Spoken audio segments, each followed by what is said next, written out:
Okay, we are rocking. Episode number 15. Is that what it Ice is already? Team Podcast. Yeah. 15. This is number 15. Yeah, that's good. And we have more in the hopper via our northern representative of the podcast, Jason Durham. Our resident, the oldest kindergartner I've ever met. Yeah. I mean, the news doesn't get outside of Nevis that often, so we only get stuff from him like once a month. But what is it, Go Tigers? Yeah, Go Tigers. Yeah, Nevis Tigers. Or no, Tiger Muskies. Tiger Muskies. Yeah. Sweet. No, Yeah. it's we're kind of full swing ice mode here, at least in Minnesota. I know some of the ice belt's not. Kind of sad. Open water. Of you listening that are from that region, but we can't control it. Appreciate the sport regardless, and hopefully we get some cold weather. It looks like next week is going to be cold. Yes, it's going to drop off. And not just here. So I know my friends and our fellow pros and all of our listeners that are Michigan East are looking at next week like, come on. Mm-hmm. Yeah. I mean, Let's do it. This weekend, it is the Trap Attack this weekend. We're filming right now Thursday. Mm-hmm. Hopefully we get this pumped out for tomorrow. So, if you do happen to watch the episode and aren't busy this weekend, you can sign up for the virtual Trap Attack tournament. Yeah. It's via clam, $10 to enter, lake trout, yellow perch, crappies, sunfish, walleye, and northern pike. Yeah. Literally, if you catch any fish, you have a chance to win a prize. Yeah. If you catch a really big fish, you have a chance to win new ice armor suit, $500 clam cash, all sorts of great things. Thousands of dollars in prizes. Pride. There's a lot of guys talking. Yes. There's beef out there right now. Massive Pot beef. is being stirred. You can beat Sam Sobey or the Crappie Chronicles and, maybe just kind of embarrass him a little bit. Yeah, I think there should be an over-under on who's going to win from those two organizations. I mean, it's kind of like, I kind of err a little bit towards Sobey. No offense to the Chronicles, but you kind of got you got four studs, right, that chase crappies literally with the best of them. And not that Sobey's not a stud, but he's down there kind of doing everything, doing his YouTube thing. So I would have to say Sobey's at a disadvantage if I had to guess, but, I'm still putting my money on Sobey. The average for crappies was like 14.5, maybe a little less than that for your best 5 crappies, which, that's an amazing Solid stringer. But I personally thought there'd be higher, What was big crappie last year? It wasn't even a 16. It was like 15.25, or maybe a 15.75. So it wasn't a 16. Great fish, but yeah, I and was they were shocked black too. crappies too. They weren't hybrids. They weren't whites. They're just black crappies. So if you think you can average, 15 inches per your best 5 crappies, you might win it. Yeah. Yeah. And if you think you can crack a 16 or 17, like I'm seeing on social media every week, $10, throw your name in the hat. What do you got to lose? Yeah. It's that's what I like about the crappie and bluegill division is you can kind of be anywhere and be around the quality fish. Whereas like your yellow perch, well, I know we're going to talk to a guy who knows how to catch yellow perch here shortly, but there are some regions of the country that have better yellow perch fishing than a lot of the other parts of the ice belt. better than the Metro. Yes. Okay. So go to the mountains of, I don't know if you can, that picture over there, I'm not sure if you guys can see it, but that's yellow perch from the mountains in Cascade. And that's where a lot were won. Where it was won last year. Yeah. Yes, Cascade, Lake Winnipeg. It's open to Canadians too. Anywhere in North America, if you ice fish, you can enter this tournament.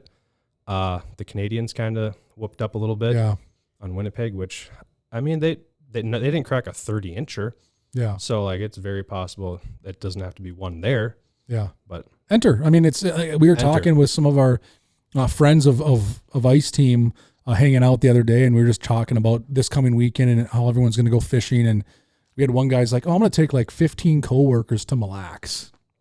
And I said, that's pretty cool. And he's like, I'm going to have them all enter the Trap Attack. He's like, it's $10. And he's like, just because I know, having fished Mille Lacs, he said for 30 years of his life, that they're going to be on a body of water where on any given drop, a 29 or 30 inch walleye is realistic, right? It can happen for sure. And so they're going to throw their name in the hat and see what happens. And that's the one thing I always tell people, like, you never know what you're going to catch.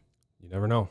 Yeah. And a 3-inch bluegill could win you a prize. So it's good for you guys who are competitive, and good if you just want to get on the ice and so have you're a chance. Saying I got a chance. Yes. Just like the Mega Millions. You got a chance.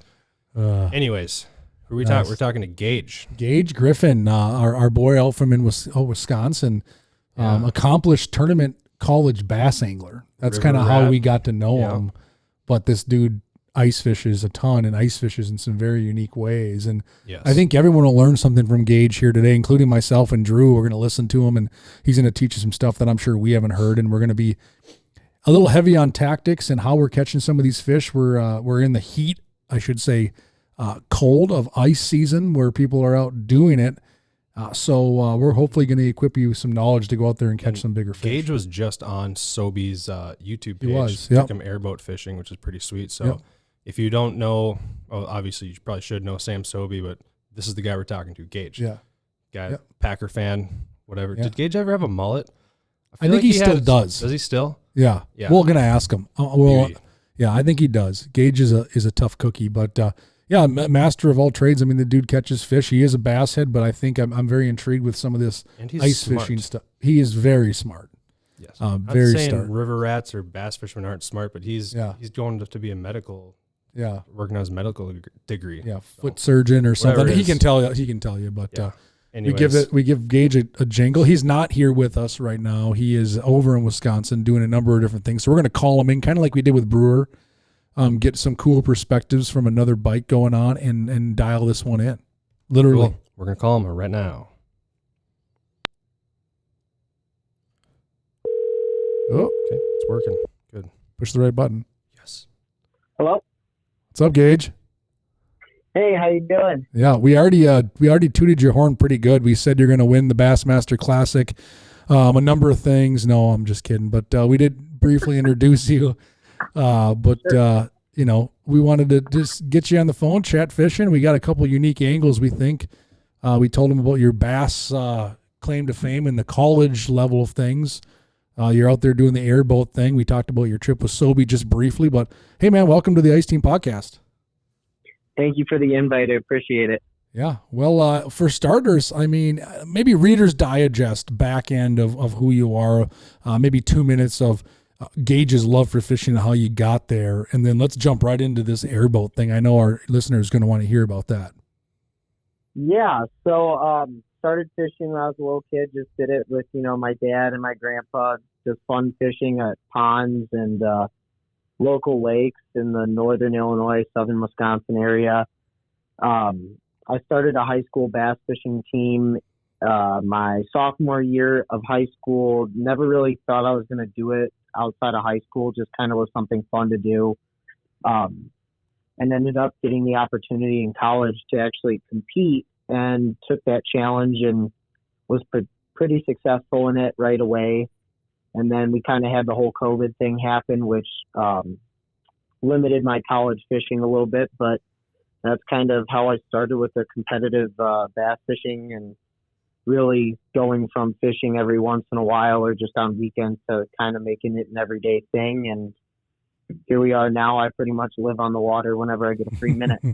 I believe that. And you mentioned you're a competitive bass angler. And I'll tell you what, I got a brief story about Gage. We were on Gull Lake last year for a photo shoot, and we had some absolute hammers on Gull that day. I mean, we had guys that had won major awards. We have guys that fished FLW, now MLF, Bassmasters, and we have all these anglers out there. But I'll tell you what, Gage, you're so intuitive. Like, you're always asking questions. You're always trying to figure out what's going on. You're always willing to adapt. And that's what I thought was so cool. So when you mentioned you're competitive, I think, yeah, absolutely. I mean, you were running and gunning and trying this. And when we're all back at the docks having small talk and goofing off, you're there rigging rods and retying and trying this and changing colors and looking at lake maps. And it was kind of fun to watch that. And it paid off because you went from, if I remember right, and don't hate me on it, but day one you had a tough time. You were struggling to catch them. You're like, I'm going to give up this bass thing. Day two, I think you led the pack. You kind of figured them out. You started pounding on fish. You caught them in a number of different ways. It was kind of cool to see how you adapted there. And you had never been on that lake. I remember it was your first time, and you figured it out. So yeah, man, kudos to you. That was kind of fun to watch. And that's just a quick back end on yeah, you're definitely a competitive bass angler. I wouldn't want to compete against you. So, but no, yeah. So you're in Wisconsin now, right? Yeah. So I fish in Wisconsin mainly, but I'm actually in northern Illinois for school. So okay. I kind of bounce between the two states. Okay. So you became a Bears fan. No, no. We already Good told old the world that Eagles. you're a Packers fan, so Yeah, Yeah, tough you guys year. had hard feelings 2 weeks ago. We have hard feelings this week with the Vikes. So yeah, it's all Yeah. we're all in the same boat.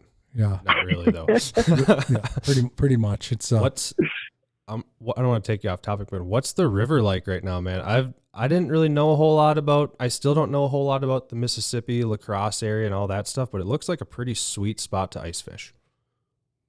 I mean, that river is phenomenal, specifically the upper Mississippi. I fished everywhere from pools 4 through 10 consistently, and each pool kind of sets up the same both for like ice fishing and open water.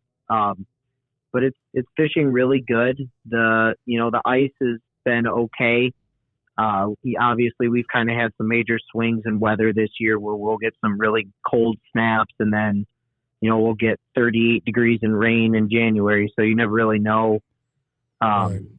what ice conditions are going to be like the next week. So I always recommend people going out there, take your time, especially if you're new to the area, bring your safety equipment, have some ice picks with you, have a spud bar, go with a friend, just because the current on the river keeps the ice so variable. Areas with high current, you could be walking on 6-8 inches and come up to 2-3 sometimes. So just always being safe. But I hear the fishing's good, panfish especially. I know there's some people catching some good bass and pike on tip ups too. So I know you did the airboat thing, and that's totally on one side of the spectrum of ice fishermen's accessing the spot. But do people ever like drive vehicles out there or like wheelhouses? Because I was just watching a YouTube video yesterday of some people on Big Stone in a wheelhouse catching perch and bluegills, and I was like, that looks pretty sweet. That's kind of I know it's a lake and everything, but it's still a river in a way. So I haven't seen a lot of wheelhouses by us just because I think unless we get that sub-zero weather for a week, our ice doesn't really support it as much. But I do see vehicles out there. Honestly, it's unbelievable where people will walk. Actually, I was driving on one of the interstates there that goes over the river right by the dam between pool 7 and 8. And, the dam always has open water running through it. So it's open water, and then there's a big ice sheet, and I'm looking over the interstate, and there's a guy fishing maybe, 25 feet away from open water with an open water rod trying to catch walleye at the dam. So the La Crosse area, they're pretty committed to ice fishing, and they're not afraid to make a mile walk just to get to some fish. So I'd make a mile walk in La Crosse if it was to like a quick trip or something. But I don't know if I'd be doing it to get to the walleye hole by open water. Unless you told me they're all big. Yeah. Maybe. Maybe, yeah. So ice conditions out there are happening. Anglers are out there fishing. We should jump back to that airboat thing. Just because I know when you guys posted that stuff, it got a lot of attention. People were asking, people were excited. I know Sobe, it was one of his bucket list trips and experiences. So, which for a guy like him, that's, you should pat yourself on the back. Sure. So how did that all come to fruition, and how did the airboat become a player in your arsenal? So I met a friend by the name of Nick Witewski just on the water. Never talked to him before. We were just talking and saw he was, he had an older gambler and, was kind of just chit-chatting back and forth and never really thought anything would come of it. And got an invite last winter, to go ice fishing with him. And, he told me to come meet him at this address, and I pull up and there's just, a crew of people with airboats all going out of this one garage. And I've never been on one. I hadn't even seen one up to this point. So kind of a total accidental thing how that started. My friends, like I said, they kind of build them one by one for their own personal use in their garage. And they've kind of mastered that over the years. And now we have access to them, thanks to Nick Witewski. I'm just going to shout them out, and Dick Kish. Because of them allowing us to use that facility, and they're very generous people. They just told us, hey, you're welcome to use the facility, use the airboat, just make sure you're respectful, put everything back and try not to crash it. And that was kind of how that whole week came about, was just, being friendly, talking to other anglers, kind of led to that. I saw that, and I'll tell you, I was jealous. Yeah, it looked awesome, man. Yeah. Can you, like what happened? Can you just drive those things anywhere you want? Like, Yeah. does snow, like a foot of snow bother him? Over water, over land, like you just go wherever. They can go over anything. The only thing kind of need to watch out for is really sharp, jagged objects. So like going over rock eddies or areas with a lot of wood. Yeah. But yeah, no, they can go over snow, open water.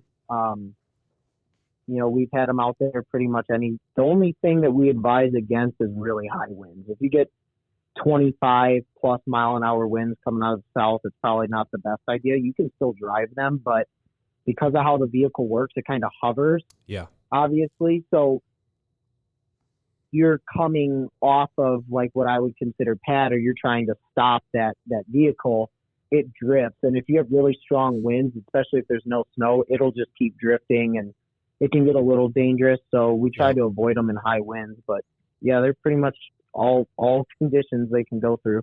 Pretty cool. So you're fishing mostly the backwater areas, correct? Or flats or areas without current? Yeah. So like how necessary is the airboat to getting to some of these spots? Like, are you the only one getting there? Are there people walking through the woods? Like, how does that work? Most years we're the only ones in there, other than a couple of the guide services that also have fan boats or some sort of aircraft. But this year we had those 2 really cold weeks around Christmas, and actually the main river froze up enough to walk across into that area. But that's very, very rare. It doesn't even happen every year. And I think now I haven't reached out to see if you could access it by land, but the area we were specifically fishing, I don't think you can walk into right now. But there's so many opportunities to catch these panfish. It's not the one specific area. That's an area we're just knowledgeable on and like to fish, but there's so many little tucked away pockets and sloughs and lakes and everything that these perch get into that I really feel like it doesn't necessarily matter where you go out of. You just need to put in the time and break down an area, because the river's so fertile. They can be pretty much anywhere on it. It's so shallow. It all holds grass. It's just really getting out of that current is the big difference there. How deep are you fishing, generally speaking? I mean, some people don't understand probably the backwaters and what that exactly means. There are offshoots and back stalled out areas that are adjacent and connected to the river. So how deep are you generally fishing in, let's say, some of these backwater areas? I would say 2 to 6 foot max. Sometimes you can sight fish them in these areas, but most of these areas that I target is where sand or silt kind of deposits in, so the river carries silt with the current downstream. So as it heads south, it kind of fills in areas. So you'll get these really shallow areas, and where the current stays strong, it'll make just a couple foot depression. It might go from 2 foot to 4 foot, or 3 to 5, just a 1 to 2 foot change, and that's where these perch kind of funnel in to stay in that deeper water. And like I said, kind of in the video, they can ambush up. They sit right on those weed edges where there's that little bit deeper water, and they'll come up from anywhere from like 4 to 6 feet and feed in 2 to 3. Those fish are cool. How big what's the biggest perch you've caught? Because some of the ones I saw you and Sam catch were quite large. Yeah, we were talking with Sam about that. So we have last year Haley caught her PB, which was 16, and I caught my PB last year, which was 15 3/4. Unreal fish. Wow. Like what is it? What does it weigh in the river? What does a 16-inch perch in the backwaters weigh?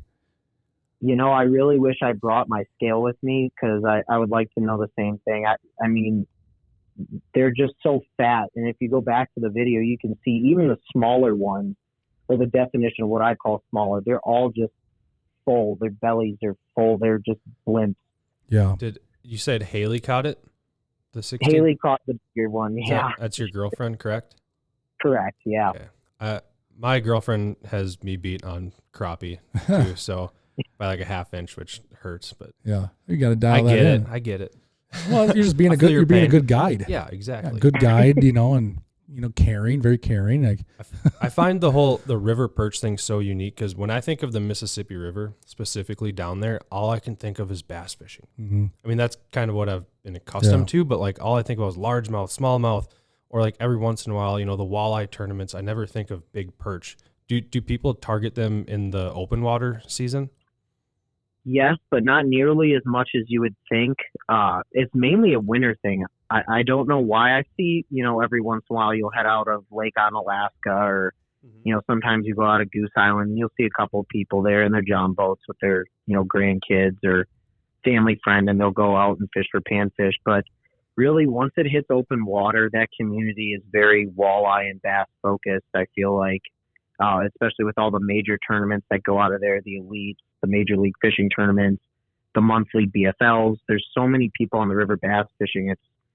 It's kind of hard to notice the one guy that might be pan fishing out of a group of 30 people going bass fishing. Do those shallows too? If I remember, I mean, I spent some time down there, and we'd catch perch through the ice too. They choke up a bit in the open water, though, don't they? So like, it's not. I mean, you're dealing with a little more, call it structure. I mean, some weed growth, things like that. Maybe it's not as conducive to target some of these perch. Yes, and the water level varies so much too in the summer months, because they're always trying to keep it ideal for barge traffic. That, some of these areas you're fishing, they could be, if it's a high water year, 5 foot underwater, it might be bone dry to get to them. And that's kind of the reason why I don't commit myself to any one area on that river in general. I kind of fish the conditions, because if you just go off of history, more times than not, it burns you, whether it's ice fishing or open water. You sound like a bass fisherman right now. That's good advice. That's good advice anywhere, though. Yeah, that's a fact, man. You cannot go off your history. Yeah. You just got to fish every day with a brand new slate and just figure out what they're doing. Yeah. Yeah. And like I said, there's just so many opportunities for those perch too. If one area is not good, you can pack up the truck and drive 10 minutes to the next ramp and go to a completely different area and start breaking it down. So what do you catch? Well, I want to talk about perch again for sure, and how you're catching them and what you're doing. But yeah. I think it's entertaining for some people to maybe understand, like, what else do you catch there? Are you finding, because when I would fish the backwaters years ago, we'd get some huge crappies, very nice bluegills. I mean, it was kind of a smorgasbord. Are you seeing that in these areas too, or are you primarily just targeting those perch? I know this is not the best answer, but it depends on the area. Like, some of these areas that we go to are strictly like perch. It's Sure. perch and maybe the occasional pike. But for example, Lake on Alaska, that's a very common area that I'll go fish out of, and a lot of people know it. You could catch a 10-inch perch, and then, a 9-inch bluegill, your next drop down the hole.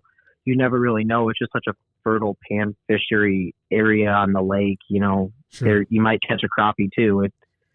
It just depends on what structure you're really fishing.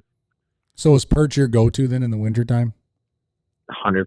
Yeah, I pretty much live and die on those That things. is such a Wisconsin thing. I don't blame them. I don't blame them though. Like, I know. mean, you look at them perch, and like, how many stripes do some of those have?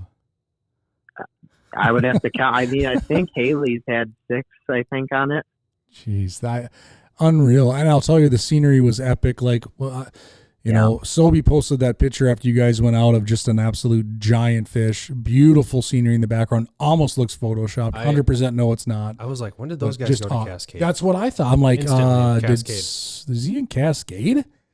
And then I remember, I'm like, no, he's fishing with Gage. They're on the river. Like, there's some cool bluff land and things going on, and it's just super cool. So that's awesome. So now how you're catching these fish. I know I there's some tip down action going on. There's a number of different ways. Maybe break down some tactics for catching these shallow water perch, because I really think they can be applied across much of the ice belt for anglers that are not chasing these big basin perch. So maybe break down some shallow water perch tactics for some of our listeners. Yeah, so I always start with my Lake Master chips. I always do my homework, and like I said, the biggest thing I look for on these shallow areas is the slight changes, because that's what really congregates the fish. So if you can find a little bit of a depression on a flat, whether it be, a 1 foot change, or, sometimes there's dredged out areas, whatever you have on your lake, finding that little bit of contour change makes a big difference. And once I locate the area I want to be in, I'll use these tip downs, which to, the audience who doesn't know what those are, they're kind of like a tip up, but they're more sensitive. And how it works is it's a lightweight rod propped up on a stand. And when the perch bite it, it slowly pulls the rod down or the rod tip towards the ice hole. And that's why it's called a tip down. And I'll use those spread out and kind of gauge the area, see what activity's around. And then with my third line, because Wisconsin allows 3 lines, I'll take my Pinhead Pro or a small tungsten jig with a plastic on the back and kind of hole hop and see what the activity's like. And that's kind of how we start our day and see what they're favoring. Sometimes they really prefer just a minnow on the line and live bait's your best bet. But there's been days where we go out there and you could have those tip downs out all day and catch 1 fish to every 5 on a jigging rod. So I think keeping both options in mind is the best way to have success on the water day by day.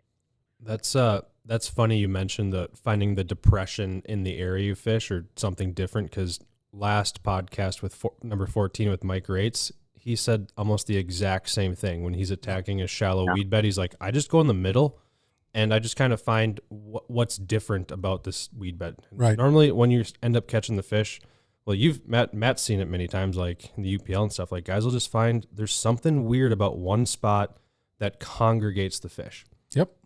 Spot on. No pun intended. Yeah, literally. So you're catching those. So on your tip downs, what are you using? Are you live bait fishing the tip downs? Correct. So we're putting what's called a rosy red on there. It's just a fathead minnow that's kind of a goldfish color. I don't know why they prefer that. I think it might stand out in that little bit more stained water. Both work, but if you ask any hardcore perch angler on the river, those seem to excel, especially through the ice. Rosy reds. Yeah, I've seen those. Almost like an albino looking minnow to some degree. Yeah, they're literally like the color of like a tangerine or something. or some bait shops up in the Twin Cities have I know Vados does, has those, and I think they call them rosy reds too. If I remember, Lucas, guy sales manager at Clam, went crappie fishing with me last year, and he had some of those. And where we were at in Minnesota, it didn't really make a difference. But I was like, wow, those things look just like a piece of candy. But in that stained water of the backwater, I mean, it makes perfect sense. Yeah, I remember these tip downs. I watched the video of Sobe you guys did, and I think he had a tip down just about smacking him in the face behind the scenes while he's trying to like fight or jig or talk. I don't remember the exact sequence, but I remember yelling at my TV, like, dude, you have one. Look behind you. And there's a tip down going off in his peripheral vision, and that's cool. So what else do you like? What's your bonus fish? Is a giant pike, and how they're big? I mean, I've only caught a handful of pike in the backwaters, and I don't know if any of them were not worthy of a picture. They were all big fish, and I mean, they're just ballooned up, eating well, lots of forage back there. So I mean, you're handling these pike on perch panfish gear. So what kind of gear, what are you setting up with for a rod? What are people using out there, tip down and jig setups? So for the tip down, I use I believe it's called Innovation Tip Down is the name of the brand. I just use those because they're very easy to store. They come in like a collapsible PVC tube. I'm running 3-pound frost ice fluoro on there. I really think the fluoro makes a difference, not only for the visibility, but like you said, you do get those bonus pike or largemouth. And, you know, sometimes you run into a 4 or 5 pound largemouth on the other end of a tip down. 3-pound line sounds really, really light. But when you have a good fluorocarbon that's abrasion resistant, it'll hold up, and you just have to kind of fight them and work them in slow. Same thing. You are again speaking like a bass fisherman. Yeah. Need that. And you're flipping for these perch, right? What size frog are you using to catch the pike? Yep. Yeah. Nice. And then with the jigging rods, I mean, there's a lot of different options out there. I personally use the straight drop combo. I really like that because it's shallow water. That inline reel controls the line twist. Sure. Otherwise, a new setup that I've been running this year that obviously came out was the katana noodle combo. And man, I'm blown away with that action on that rod, just how soft that tip is. And it's perfect for when you're fishing like the Pinhead Pros. That's like one of my favorite baits overall to use, but especially for these perch, because you can just tip it with a rosy head on there. Sure. And it just absorbs that shock perfect when you kind of lift up to check if they're actually on your spoon. They don't really feel you pulling that line up until it's already too late. So that's kind of the 1-2 punch I'm using on the river most of the time. If it's real tough conditions, post front, I might drop it down to like a small drop jig with a Mackie plastic, the chunky. I like a lot. I use the motor oil in the black color, and just put it on the back of any. Drew just said once again, bass guy using the chunky. Yep. Yeah.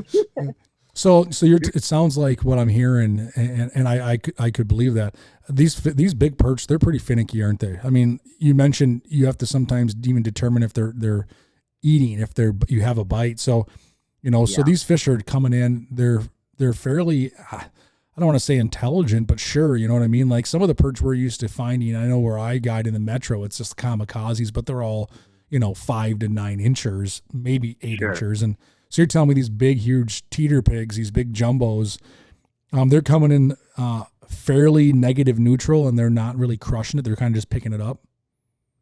So early season, it's just like you said, it's like the kamikaze style. Like you can't keep them off of your line. But the biggest issue you run into on the river is that because of the limited access, and there's such a large group of people that ice fish out there, they get really educated really quick. So you have to change your tactics or locations up a lot. And I find that a little bit of both helps. So yeah, they're very smart. They don't grow to be that size. I mean, I'm ashamed to say it, but I've caught perch bigger than some bass I've weighed in on the river for a tournament. They don't get that size by just biting anything. That you got to pay attention to those small details. Your line twists, your jig colors, all that. Yeah. Now, are these fish? Might be a naive question. Are any of these big perch regulated on that body of water? Like, what is the limit? What are the regulations? Like, I mean, because to me, like, you catch a 15, 16-inch perch, like that's a trophy. Like that one goes back, right? So like, what are you seeing out there, and what are some of the stipulations that, let's say, the DNR have put into place? So there was a recent change in the limit you could keep. There is no slot on the size. So that kind of, to me, I talked about it in Sam's video. I personally like to limit myself from those 8 to 9 inch size to about 11, 12. Sure. Anything bigger, you're not really benefiting much more by keeping it in terms of your meat production, but what you're doing is taking out the gene pool that we want to keep around. That's it's so interesting. I mean, that's like the traditional mindset, I feel like, for catch and release and selective harvest. But at Lake Cascade, when I was there last year, they talk about keeping the big ones to make more room for the smaller mid-sized perch to grow, because the big ones eat a lot and they'll even cannibalize the smaller ones. And that kind of took me back. It blew me away a little bit, because I was like, really? Because you just don't do that around here, Yeah. And I don't know the facts and science behind this stuff. You just do it. So Gage should eat the 5 and 6 pound largemouth and not the 2s. Yes. So everyone else can catch more bigger ones. I don't know, but it's unique to see the difference in perch management. So what is the limit? What's the limit a person can keep if they're eating them? So it's 15 per day, and you are allowed to possess 2 daily limits total. Okay. So you can catch 15 in one day, and that's your daily limit, but you could go out tomorrow, catch another 15. After that, you're limited. Yeah. So you cannot keep any more. And I think here, right, it's 20, right? 20 in Minnesota, you get 20. And I think your possession limit's 40, if I remember right. Don't quote me on that, but it's a lot. Yeah, it's plenty of, it's more than a person probably needs. Now, if you're doing a fish fry with the neighborhoods or something at church, I totally get it. But like, yeah, it's a lot of fish. Like the other day I cleaned, I don't know, a dozen bluegills and a walleye, and me and my boys, we couldn't eat it all, and I couldn't imagine, 20 bluegills and 10 crappies, like limiting out. Like, and it sounds cliche. I'm not trying to preach, but with these limits that we have, it's like, and I've done it. I'm not saying I haven't, but like, man, I really puts in perspective, like a one person's limit of crappies and bluegills, 10 crappies, 20 gills. It's a lot. I got of fish, 3 real hungry boys that eat at my house. My wife and daughter don't eat fish. Yeah. We're not touching that. Not a chance. Not even close in one city. And so I do like how they're regulating, having smaller limits on certain lakes for panfish, because like you said, you just don't, unless you're coming out of town and you want to bring fish home for a fish fry or something. Like, I know personally, I'll beat like 3 crappies in a meal. You know what I mean? Like I don't need 10. Yeah. Right. Yeah, and that's kind of what I used to keep a lot of fish, in my college days, Gage, I used to keep a lot of fish and eat them on a regular basis, but now I pretty much That's how Matt kept friends. Really, that's the only reason I got friends is, hey, you want to come over for a fish fry and a beer? I mean, now I just really keep what we can eat. So I love to eat fish. I'm not trying to be a hypocrite. I love to eat fish and I do it on a kind of regular basis, but I only keep, what I'm going to eat that day. I haven't had fish in my freezer. It's been years. So though that's cool that they're doing that. Cause those big fish, I saw some of those. I'm like, man, they're wall hangers, right? Literally or metaphorically, we use that term a lot. Trophy, big one, and I tell you what, it's pretty special fish. So, those fish, I know you talked about in the summer, you don't get them. Yeah. I wonder, my assumption would be that some of those fish move. And I think that happens a lot in the rivers. Maybe they're not sitting in some of those areas. So do you see a change? Okay, right now we're in middle of January. You were fishing with Sam a week or two ago. Now, do you still find those perch in those same areas, let's say in March before the ice comes off? You can. I think they move a lot based on the water level and the fishing pressure they get. So Sure. Like the area Sam and I were in, it was a current eddy area, let's say. So, kind of out of the current with some deeper water on the flat. But there's ditches, drains, depressions all across the whole river, but specifically the southern half of the pool where we were kind of focusing our time. So, when they start getting really pressured, they just kind of move one flat over, one flat down, and it's kind of based on water level too, because people don't really think about the water fluctuating a lot in the winter, which they don't change it nearly as much as in the summer. I'm sure you guys have been there open water. You've seen it. I mean, they'll drop it sometimes a foot overnight, but, that can make a major impact on it as well. But they do not like to hang out in one area for too long, I feel like, in general. I think the fish that grow big on the river, whether it be your bluegill, your pike, your bass, your perch, they do that by adapting to conditions and they move a lot.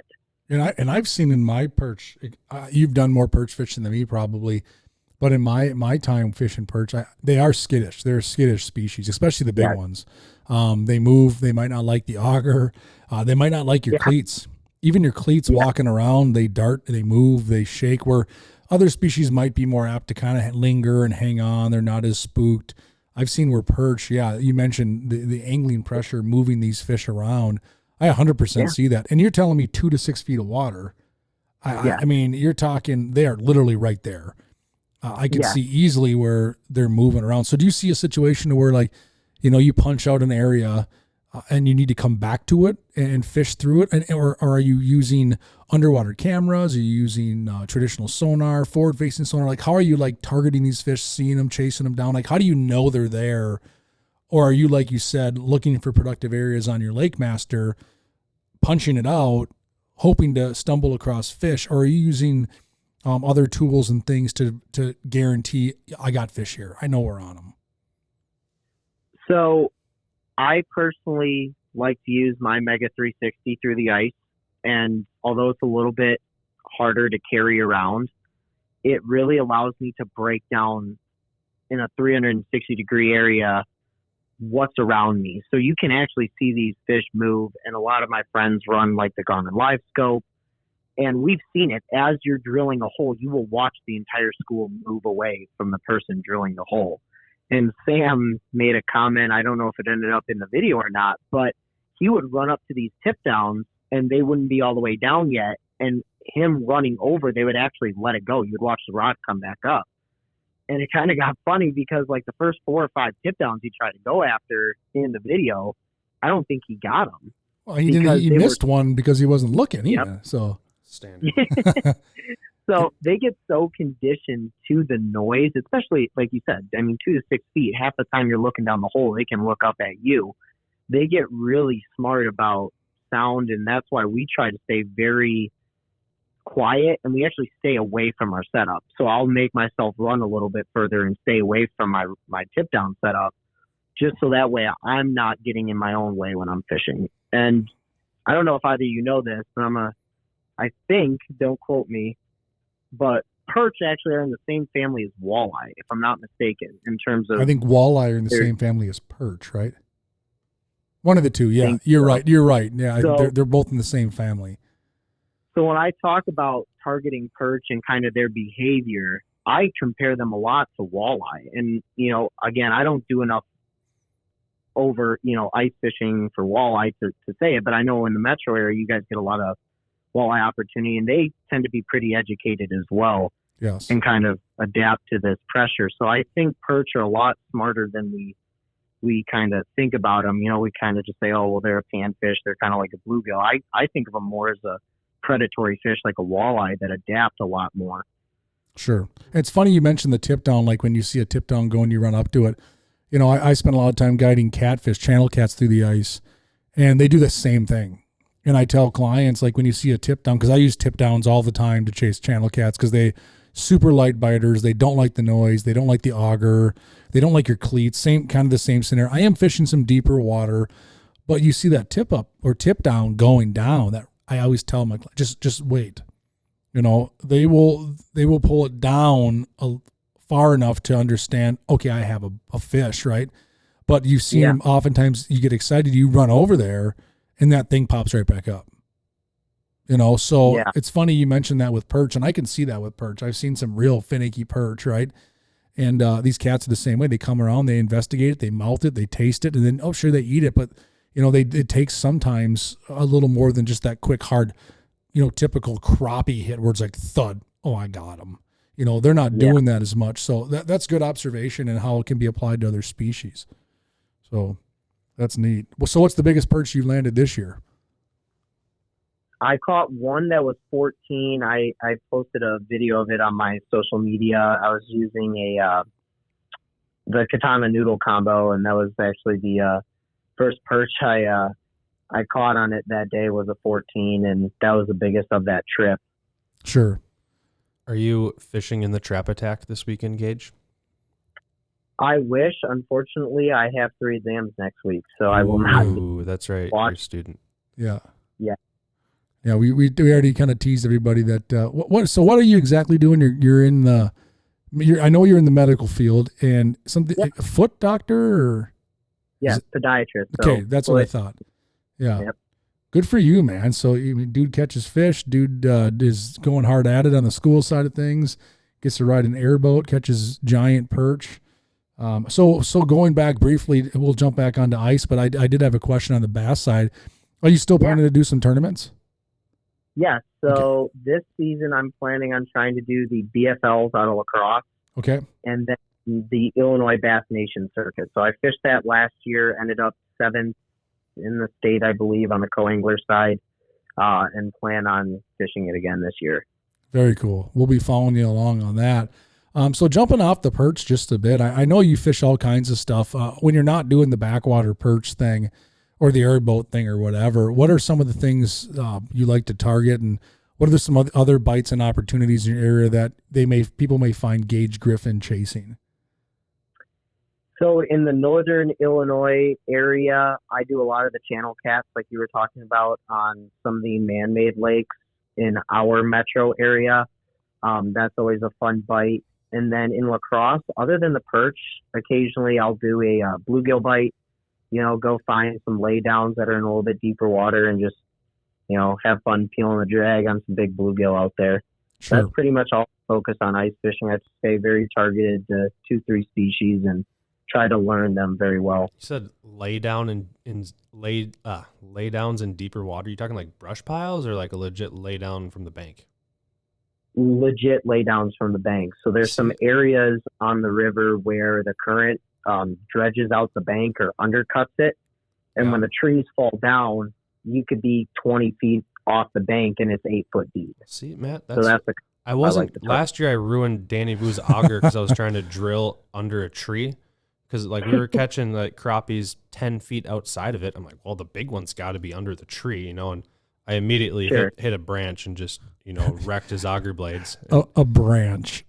I mean, whatever. It was a pretty big section of the tree, but I tried for it, whatever. Yeah. $40 worth of auger blades. Who cares? Yeah. So your channel cats you mentioned. So out here where we fish channel cats, I mean, we're using pretty small, let's call it in between walleye and crappie size lures. So you're talking 16th ounce spoons, maybe some 1/8, things like that. Light stuff. 4 or 5 pound test line. I love the dead meat rod with that limber tip and hard backbone. Like, so how are you kind of targeting your channel cats there in Northern Illinois? Is it different? You're in ponds. I'm kind of in impoundments or areas that have a lot of current that branch off into periods of lake. How are you catching yours out there, and what are some of your tactics for those channel cats? Our setup actually sounds identical. So the lakes that I fish are the Fox chain of lakes. So it does have a feeding it with some current through the canals that goes out into the main lakes.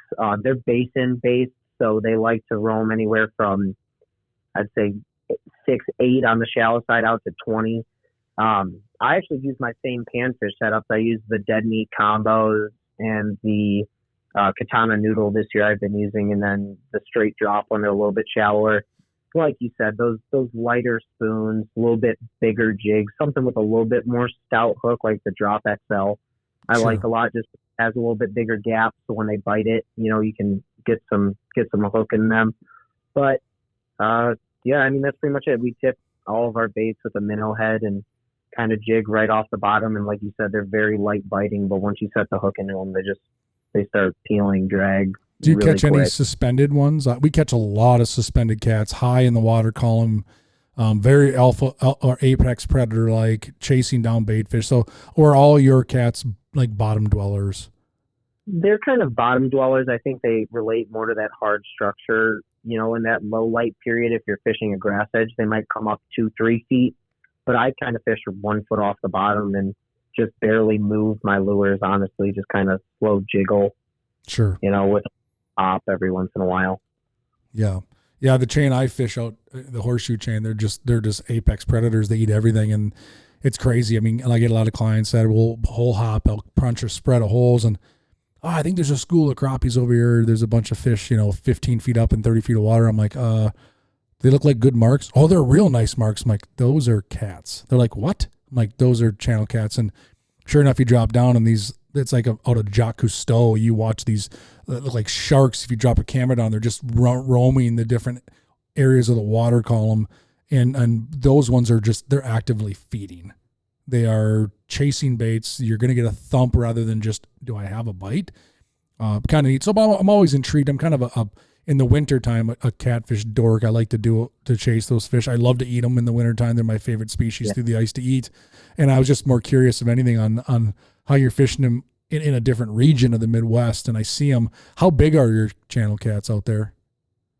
I'd say our average is probably 3 to 5 pounds. And then you catch one that's occasionally 10 or more. Sure. The opportunity is endless. So I don't know if that's the same for you, but you could sit out there from sun up to sundown and catch them pretty much all day and never get bored. Sure. Ours are getting tougher. I mean, anglers out here are figuring out, this will be my 22nd year guiding channels. And I would say until about 4 years ago, I had 90% of the spots relatively to myself. The last 4 or 5 years, the pressure is there. The information's out there. I think the forward-facing sonar thing has opened a can of worms for these channel cats to not be able to hide. I'm not trying to dig the technology that exists. It's just, I'm just a realist. And I think until then, it was too much work to stay on them, because we're talking expansive areas out here. You're talking, 2,000 yards where these fish roam in any given spot. And that's what they do. They roam. They don't sit. You don't set up a hub house and stay on top of these fish. And I think until the advent of forward-facing sonar, most anglers would catch one and then not find them again, and then go, I'm not doing this anymore.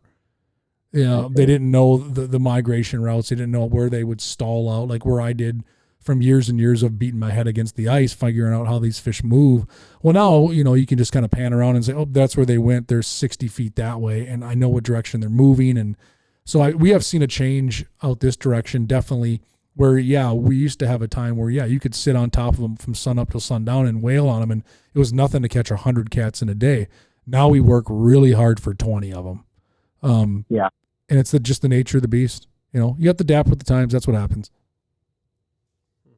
I think it's funny you bring up the technology and how much it's changing. And again, I'm a young individual, so you guys obviously have an even better perspective on this. But just how much the technology has changed in 3 years, how much Sure. it's shifted, ice fishing. I mean, I run a helix unit through the ice with just, the standard transducer half the time. And, I feel like I have the old technology because everybody out there has, a live scope bundle or a mega live bundle or 360. It's crazy how much it's really, like you said, changed how we fish and how much more we're learning. Things we thought we used to know, we really didn't, just because of one advancement in imaging. And I don't know how you even improve it from here. Yeah, what's the next amount? Yeah, I mean, I look at those tools honestly. I'm a little different than I shouldn't say most than some, and I utilize those tools really to find fish. I've never leaned on my underwater camera, let's say, for all those years, or now forward facing sonar to be my fish catching tool. I lean on them more to help find fish, and then I go back to my more traditional sonar. And as you know, Gage, I'm a diehard Vexilar guy, and that's my fish catching tool. So I think what these technologies have done is they've opened up the playing field for somebody.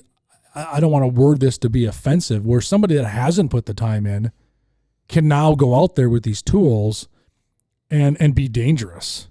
Where in the past, the guys I've been out here for a decade and I've been chasing these schools and I know where they're at and I'm on them, where now somebody can go out there, punch one hole, drop a deucer down, pan 360 degrees and know exactly where that school is or that rock pile or inside turn or that edge. And I know on some of these bodies of water I've been fishing forever, I just kind of go, man, it would take me an hour to find that spot after holes and blood, sweat, and tears to figure out exactly where that gravel turn was or whatever. Or maybe I had it marked in the GPS because I found it in the past. Where now there's no secrets. And the fishing league I run, the playing field's so level where there are no secrets, there are no hot spots. It's just who can find where the fish are now and catch them. It has changed the game immensely. But they're tools we use, just like spot lock in your boat. I had my kids, my oldest son. You've met Jack. He's 14. He's beyond his years, right? But he knows how to use spot lock. He doesn't know how. God bless him. He doesn't know how to really manage boat control. He knows how to get over to a spot, mark some fish, and push a button so the boat stays in one spot. Where I would always tell him, like, hey, bud, there was a time not too long ago where you had this thing called boat control. You actually had to have your foot on the trolling motor all the time because of wind and conditions and movements to stay on fish. Now guys, even accomplished guides, roll up to a spot, push a button, and they go to the back of the boat. And I sit there and I go, great, I do that now too. But, it's kind of funny how technology's changed. It's helped us become anglers. And Drew and I talked about this, I think it was with Ross Robertson, about technology. We said, you have these tools, but it's still up to the angler on how they, let's say, abuse them, right? So just because you can have these tools to be more effective doesn't mean you should fill your freezer, right? Or you should abuse it. So as we progress and as we advance with systems and tools to make the job easier on the ice or in the boat, it still comes down to us and how we use them and how we use them to our advantage for the good and not for the bad. So I couldn't have said that better myself. I wonder if the entry level of these tools is going to keep changing and developing. Cause 20, 30 years ago, you needed a hand auger and a bucket and a rod. And now it's like I've had buddies, they ask me what electronics should I buy? And they've never been ice fishing before. Yeah. It's almost like the mindset is just changing, and I don't know if it's a good or a bad thing. I mean, I can tell you people catch more fish, so ultimately it's a good thing, but until the masses abuse it. Yeah. When I started ice fishing, I didn't have any of that stuff. I mean, I'll be 40 years old in May. And when I started as a kid, it was a hand auger and a bucket. I didn't have a Vexilar. I didn't have a flasher. I mean, there was no fancy stuff. GPSs, good luck. Just think of how much stupid wasted time I've had on the ice Dude, before I got the right tools. Oh my God. A bobber. I see depth bombs now are like a cool thing to pin on your jacket. Yeah. Right? Where when I was a kid, we actually used them. Like, we would drop it to the bottom. You'd pull your cork up. You'd put the toothpick in it, 3-4 feet up. Or if you knew there were suspended crappies, you'd do it, and you'd hope that one would come by and bite. And when you caught fish, it was a big deal. Now, I mean, you showed somebody a depth bomb right now. I think I've seen people ask what they are. Last weekend when we were in the my dad's wheelhouse walleye fishing, I was setting the rattle reels, and he handed me a depth bomb. I'm like, Dad, I have a Vexlar right here, which can do the perfect job without having to look down there. And I have an underwater camera in my pocket just to make sure my minnow's alive and looking good when it's down there. Yeah. I don't need to, he's like, oh yeah, good point. Yeah. He's old school though. But it's funny. I remember that was the thing. And then we came out with GPS, the H2OC. Well, it was an H2O first, which is a handheld Lowrance unit from a long time ago. It was monochrome, black and white, and you could put a little Lake Master chip in it. This is before an SD micro even existed. You'd put a big SD card in there, and you could move around. And the beauty of it was you could waypoint where you caught fish or found structure. So you can come back out and take away the guesswork. That was a big deal. Well, then they came out with a color version, and it was like, oh my. And this was, this was 20 years ago, 25 years ago when that stuff came out. And I remember having that at my fingertips. And I remember living in my townhome with my now wife, and I had an H2OC go bad. And this is all the information saved in the unit, right? Not much different than now. Like, a lot of the information, the waypoints, the trails you save on your Lowrance, Humminbird, whatever, it's not saved on your Lowrance card. It's saved on the unit. Well, my H2OC took a crap on me.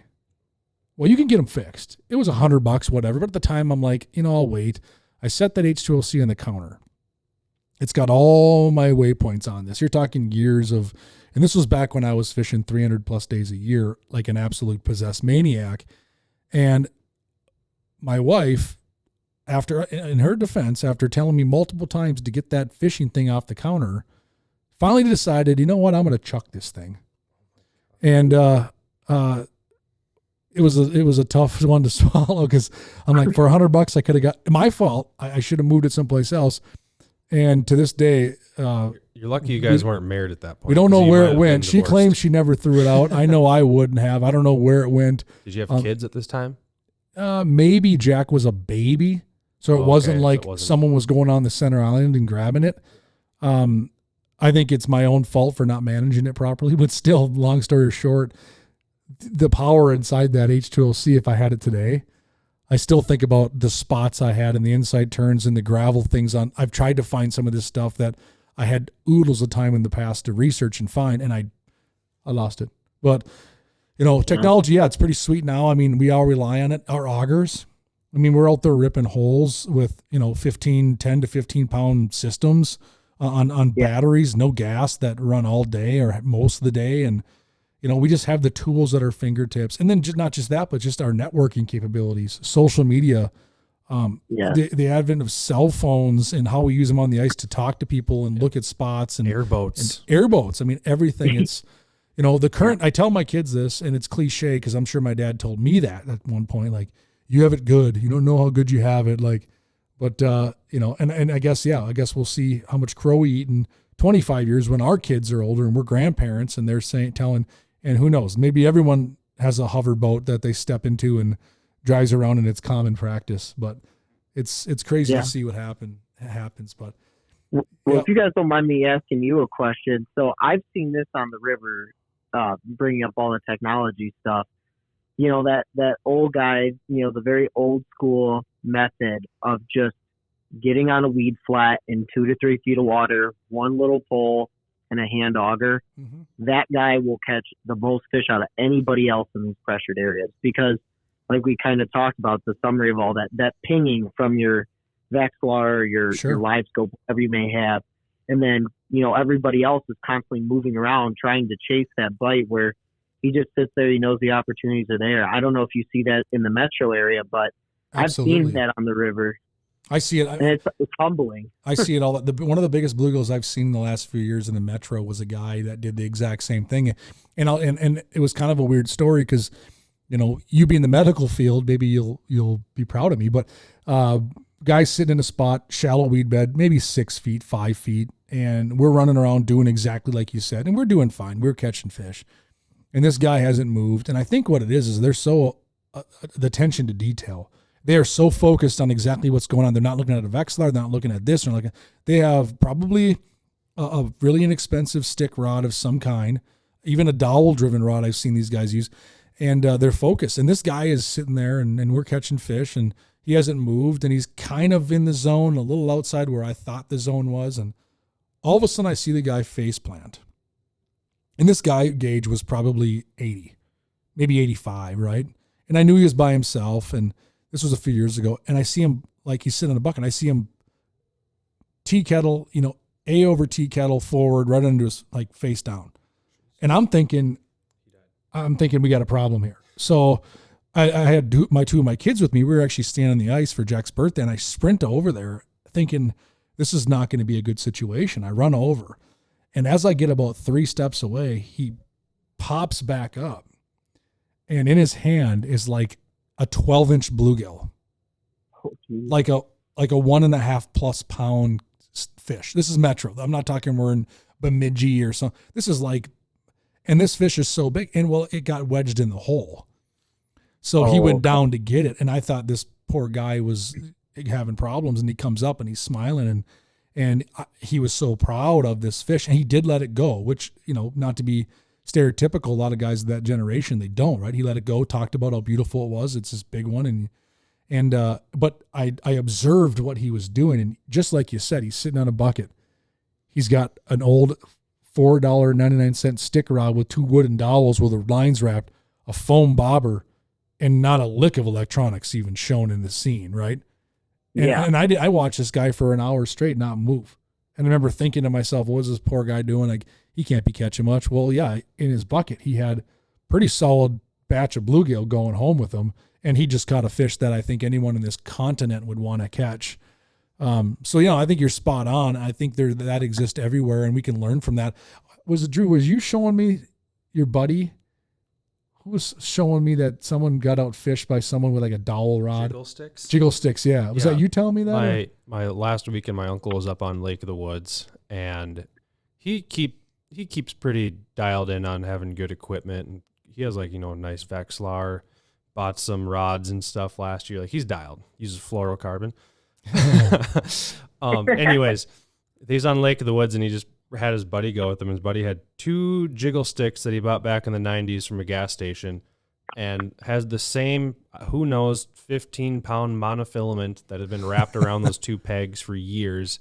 Same hook, same 2 bobbers. He said the one line had just a complete knot in it, and they're out in 28 feet on Lake of the Woods, and they didn't have really good success overall. But the one day, he got completely outfished by the guy sitting there with 2 bobbers, no electronics, just waited for his bobbers to twitch a little bit. The little saugers they were catching couldn't even pull the bobbers down. And he's looking at the bobbers, and he's like, "Hey, is that my minnow moving it?" And my uncle's like, I probably not. Like, it's kind of going down partially, but it can't pull it down because it's a small fish. And goes, "Okay, I'm going to lift it up a little bit and see if he's on there." And he's like lifting this thing up like 6 inches, and goes, "I think he's on there." Then he just starts to hand pull it up. I'm like, oh my God. Like, it just goes to show you, like, you just got to get a line in the water. Yep. But a slightly different situation, when I was with Dalton fishing a couple weekends ago, it was 4 of us, and his dad, it was a cold morning. It was like -5 when we started, but there wasn't any wind, so it was slightly comfortable. And I just came off a pretty hot bite where you just had to find the fish and drop down to it, and the crappies would just, just completely inhale it and thump it. So I'm thinking, like, I just got to move around, use a forward-facing sonar and just drop right on these fish.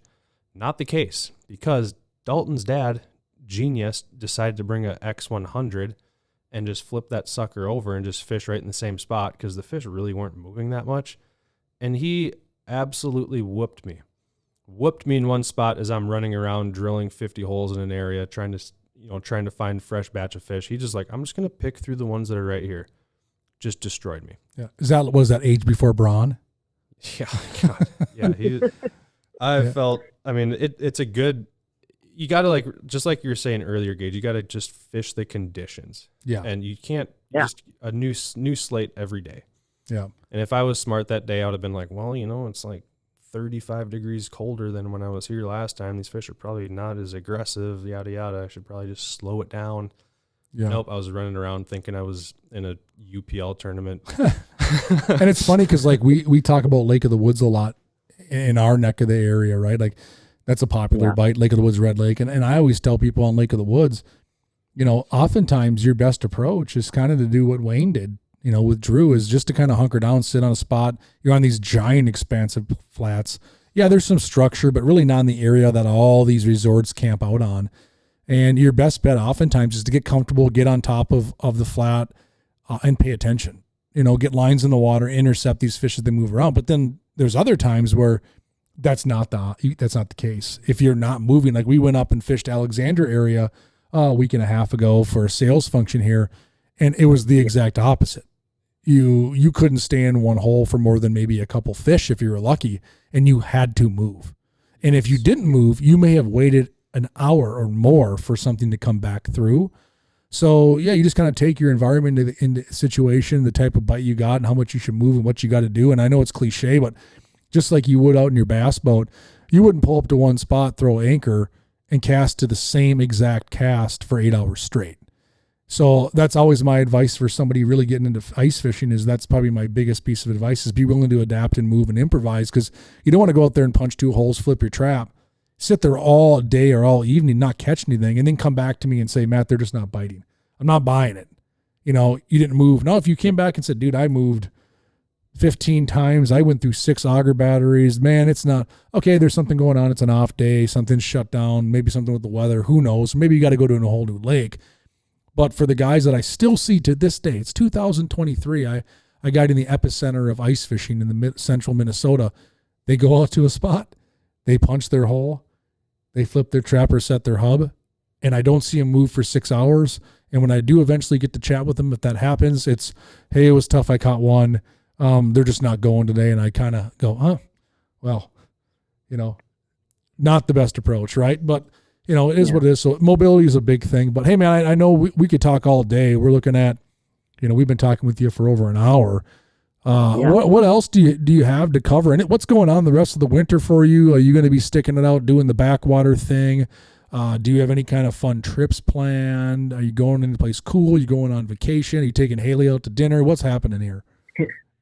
I'm gonna be honest. I'm kind of in the roughest part of my academic career right now. The next 6 months, so gonna do a lot of studying. But I know I'm planning on going to the Northwest Sports Show. Believe it or not, that's my vacation. Sure. So I plan on being up there. Other than that, you know, I plan on going to the river a couple of times once there's some open water. But any fishing is just going to be kind of on the fox chain, hoping to get after some big catfish and walleye here. But we've actually had 40 degrees and raining for the past 10 days. We do not have ice at all. We lost everything. So not good. Might go do some salmon fishing this weekend from the harbor or one of the little streams there. Try to catch some salmon and trout. Sure. Well, man, major kudos to you, dude. I mean, you know, you mentioned you're in the heart of your academic season, man. You know, compliments to you on doing that. I think it's awesome, man. That's such a priority. And ever since I've met you, we've been friends, and I've known you for a handful of years, and you've always been very studious, and it's great. I think any of our younger listeners that are tuning into this, and you know, here's a guy, Gage, that has been very successful in fishing, very successful in his career path, school, you know, and I think you're a good example to show some of our younger listeners that, you know, you can do it all, right? You can still make it work. You still can be, you know, on the forefront of the fishing world while you do your studies. There's a lot of things going on. So if anything, man, I'd love to toot your horn just a hair and give you a little bit of a pat on the back and a kudos for being a good role model and example, I think, for our younger kids that are maybe getting into the high school bass fishing, thinking about the college bass fishing, kind of juggling all this stuff, wondering like, oh, I don't think I can do it all. Well, hey, man, you're a shining example that somebody can do it all and be successful at it. So job well done, dude. You know, always awesome chatting with you. Happy to have you on the podcast. I mean, any parting wisdom, any parting advice, any last minute cheap shots at me and Drew? Skull Vikings.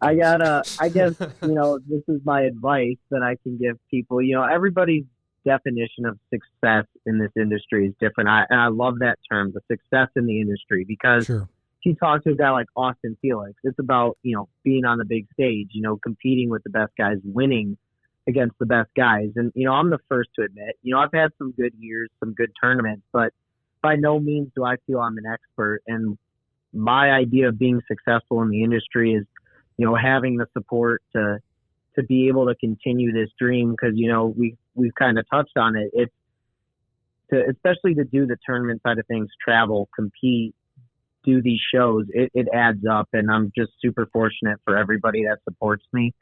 But, for the younger viewers listening or people that are just getting into fishing, don't get roped up in the one narrative of you have to have the highest end gear and you have to do it this way.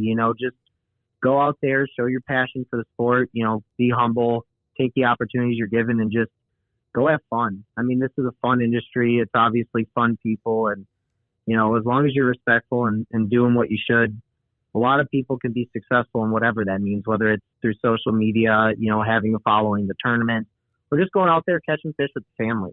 Just go out and enjoy this sport because it gets overlooked so much. And I wish more people had the opportunity to do what we do because it's just not talked about like it should be, unfortunately. So if you have the opportunity to take somebody out and teach them the sport, whether they're young or old too, that's another thing. Just take some friends out. It always makes it more fun. Absolutely. That's good advice. Heck yeah. Well, Gage, can't thank you enough for hopping on, man. Good luck with everything. Hopefully you get some ice back in your neck of the woods. And good luck with studies. And I know you're going to be flying the flag at the Northwest Sports Show like you always do. Appreciate everything you do, all the work for us, and just being a good ambassador and good friend, man. Keep at it. And if we can do anything, let you know. And thanks again for jumping on the call.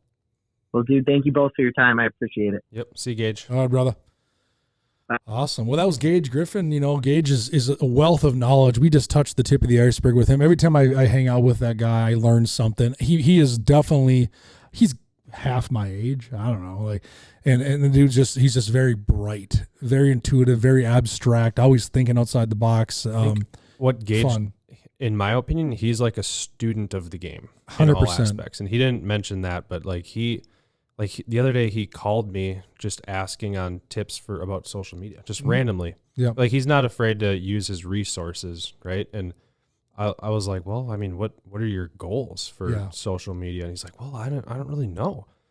And then he's like, I'm really good at when we're I don't think I'm the goofy abstract, that's not how I get my following. I my talking to people at shows, I'm really good at that. And I'm like, well, maybe you're promotion via social, you don't need to do goofy off the wall, have a YouTube channel. I actually referred to your stuff, man. I'm like, well, Matt, he talks about products a lot like that. He's kind of found his niche. Yeah. And Gage's like, yeah, that's a good point, man. Hey, okay, I'm gonna work on some of that stuff. Yeah. So he's not just constant expect the world to come to him, and he's not afraid to ask for help or use whatever resources you have, that's how you really got to do with anything. And that's good advice. Anyone listening, if you're in the promotional world, I think you hit a good term there, Drew, find your niche, right? And I think we always paint this picture of what the promotional figure should be.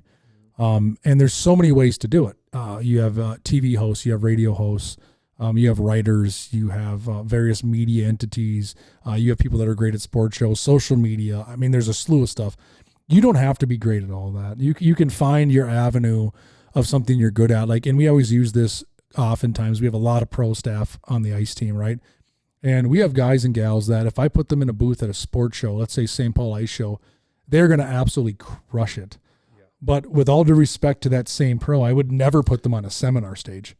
No, or they may Facebook not even have a social media account. Yeah. So 100%. You find your niche, you roll with it, you find passion for it. I love Gage's perspective on what is success to you. Success could be and he said this, could be, going out with your family, ice fishing a few times a month and putting smiles on your kids' face, or your spouse or your nephew, niece, grandson, granddaughter, whatever, your parent that hasn't been out in a year. Those can be some success stories. It comes in all kinds of forms. So great stuff. Breath of fresh air chat with Gage. Really enjoyed the podcast with him and a whole lot of fun. And, we're looking to get after it. We got more podcasts coming down the pipeline. We're working on some ideas like Drew alluded to. Durham's got one in the hopper. We got more happening. Yep. We're going to keep running this, if you've this made race. It this far on this episode, Durham has Jesse Thalman Yeah. on the hopper. And It's going to be good. so, and words on the street is that they got pretty in depth with, you know, some of their tactics they use. So if you're a panfish guy and want to know how to catch really big ones, the episode number 16 will be really good for you. And people talk about the juice. The juice. Jesse's got the juice. Yeah. Guys So, like, always on big ones. Dude is dialed, and Jesse's spilling the beans. That's what you can expect in that next one, and he has got it going on. Yeah, and if there's anything else you guys want to hear from our crew, just, you know, drop a comment in on Spotify or YouTube, whatever. Get a hold of us, because we're always open for whatever the audience wants to hear. Yeah. So, well, thanks so much for tuning in, and we'll catch you next time on Ice Team Podcast. all right.